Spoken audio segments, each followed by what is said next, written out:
artea, gizakia, nor eta zer den adierazteko bideak dira. Kulturaren espresio desberdinak dira.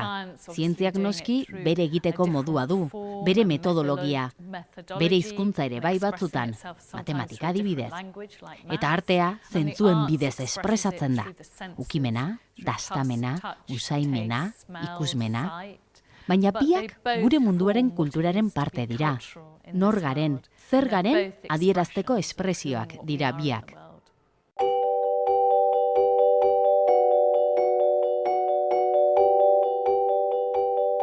...2012tik ona egoitza programa bat dute Cernen. Arlo desberdinetako puntako artistek 3 hilabetez Cernen egoteko aukera dute. Munduko tresnarik handiena dagoan, protoien talkagailu handia. Eta han frogatu zuten Higgs bosoiaren existentzia. Zientzia bizi-bizirik dago, besteak beste mundu osoko milaka zientzialari biltzen direlakoan. Hain zuzen ere, egoitza programaren helburua, puntako artistak, puntako ikertzaileekin kontaktuan jartzea da. Programaren izena nahiko adierazgarria da, Kolaitat CERN edo Talka Cernen. Partikula elementalen arteko talkak eta artista eta zientzialarien artekoak parekatuz.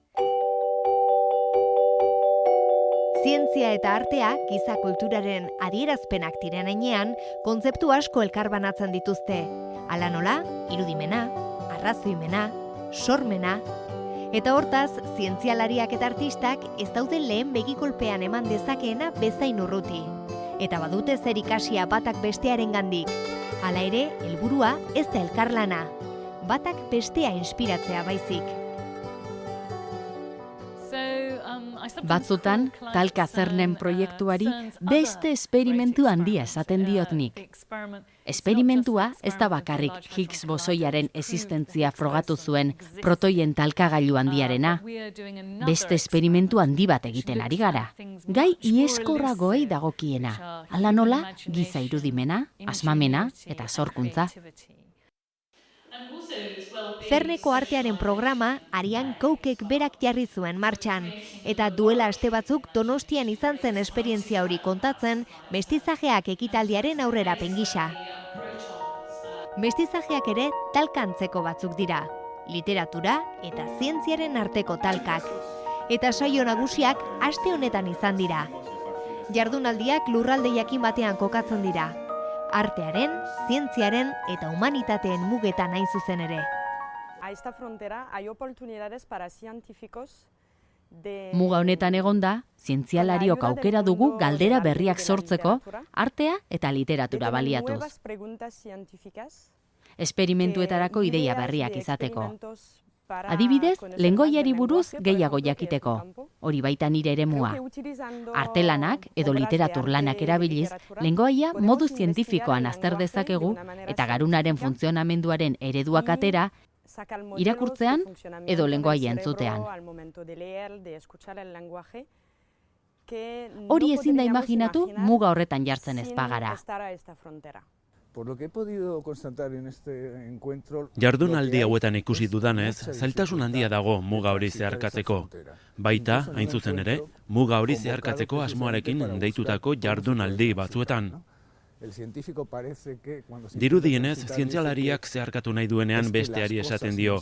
Hori ez da horrela, zientziak bestelako hau dio. Edo pasabide bat aurkitzen duzunean erantzuna da, hori ez dela interesgarriena. Nire ustez artearen eta zientziaren artean dagoena, gizakion gaitasun simbolikoa da. Imaginario kolektibotik sortuak dira, bai artea eta bai zientzia. Imaginario horren bidetik zeharkatu ahalko dugu muga.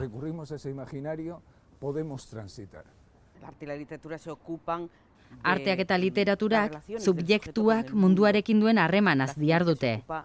Zientzia mundua ezagutzeaz arduratzen da. Hortaz, subjektuak nolabait hanka bat mugaren alde batean du. Eta bestea, bestean. Batzuetan hanka biak alde berean jartzen ditu, zientzian ere bai. Eta hori da egun hauetako eztabaidagaia. Nik uste dut mestizajeak beharrezkoa dela, gai konplexuei heldu nahi diegunean. Esan dezakegu azken 200 urteetan, zientziak gai errazei heldu diela. Hain errazak ez diruditen arren. Baina atomoaren egitura edo galaxiena, gai errazak dira garunaren funtzionamenduarekin alderatzen baditugu. Hortaz, horrelako gai konplexuei aurre egin nahi diegunean, disiplina desberdinen artean hibridazioa behar dugu.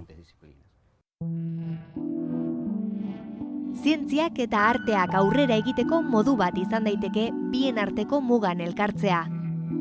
CERNeko esperientzia baliagarria izan daiteke muga horretan barneratzeko. Han artistek 3 hilabete egiten dituzte inspirazio bila.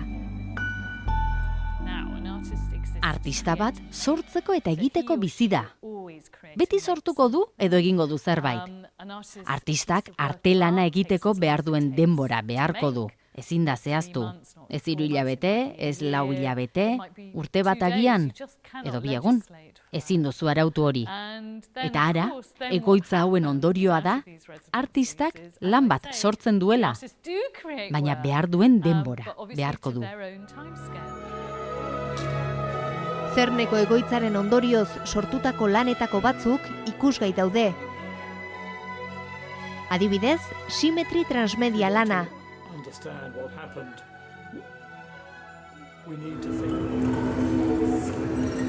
Quantum dantza garaikideko ikuskizuna.